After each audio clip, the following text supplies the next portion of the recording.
2,30,00,000 টাকা, 2,50,00,000। আরে কি ব্যাপার, আপনাদের এই অনুষ্ঠানে এ ধরনের লোক কিভাবে আসে? নিলামে এই সকল গাড়ি তুই কিনে নিবি? এই সকল গাড়ির দাম প্রায় 3 কোটি টাকা। আর তুই এত টাকা কখনো স্বপ্নেও দেখেছিস?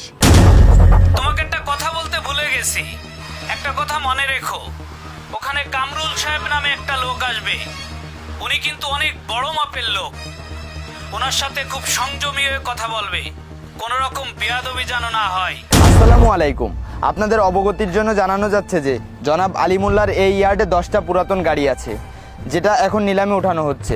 বর্তমান বাজার মূল্য হিসাবে এর ভিত্তিমূল্য নির্ধারণ করা হয়েছে 2 কোটি টাকা। আপনারা এখান থেকে বিট শুরু করুন। 2,10,00,000। 2,10,00,000 টাকা, 2,10,00,000 টাকা, 2,10,00,000 টাকা 1, 2,10,00,000 টাকা 2, 2,20,00,000। 2,20,00,000 টাকা, 2,20,00,000 টাকা, 2,20,00,000 টাকা 1, 2,20,00,000 টাকা 2, 2,30,00,000। 2,30,00,000 টাকা 1, 2,30,00,000 টাকা 2, 2,50,00,000। আরে কি ব্যাপার, আপনাদের এই অনুষ্ঠানে এ ধরনের লোক কিভাবে আসে? এটা একটা ভদ্র পরিবেশ, তার মতো লুঙ্গি গামছা পরা লোক তো এখানে আমরা আশা করিনি। এই তুই কে? তুই এখানে কিভাবে আসলি? যা বের হয় এখান থেকে। আরে আপনারা এভাবে কেন কথা বলছেন? আপনারা একটা নিলামের কার্যক্রম শুরু করেছেন আর আমি সেখানে অংশগ্রহণ করার জন্য এসেছি।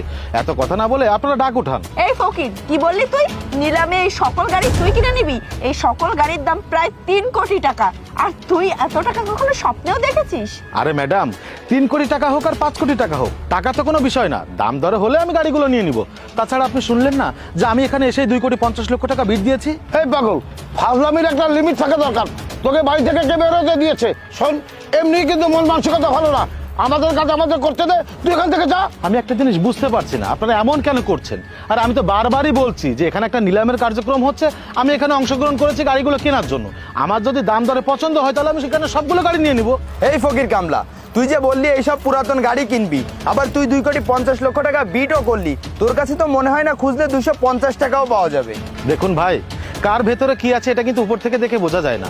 ঝিনুক দেখতে কিন্তু কালো, কিন্তু ভেতরে কিন্তু ঠিকই উজ্জ্বল মুক্তা থাকে। এই তুই এখানে এসে কিন্তু আমাদের অনেক সময় নষ্ট করে ফেলেছিস। তোর এই পাগলামি মোটেও ভালো লাগছে না। এখনো সময় আছে, তুই এখান থেকে চলে যা। আপনি বললেই তো আমি এখান থেকে চলে যেতে বাধ্য না। আমি এখানে আমার ইচ্ছায় এসেছি, আমার ইচ্ছায় আমি এখান থেকে যাব, তাও এই নিলামের কার্যক্রম শেষ করে। আপনারা আপনাদের কাজ করুন। ভাই, আপনারা আমাদেরকে এখানে সকলকে ডেকেছেন, আপনাদের কথা মতো আমরা এখানে এসেছি, কিন্তু এসে আমরা এসব কি দেখছি? আপনি আগে এই লোকটাকে এখান থেকে বের করুন, তারপরে নিলামের কার্যক্রম শুরু করুন। আরে হ্যাঁ, এই ম্যাডাম তো একদম ঠিক কথা বলেছে। এই রাস্তার পাগল সেই তখন থেকে এসে আমাদেরকে ডিস্টার্ব করছে। আমরা নিহাত ভদ্রলোক এবং শিক্ষিত, তাই এতক্ষণ পর্যন্ত এই পাগলের অগোছল কথা আমরা সহ্য করেছি। আমরা কিন্তু আর সহ্য করব না।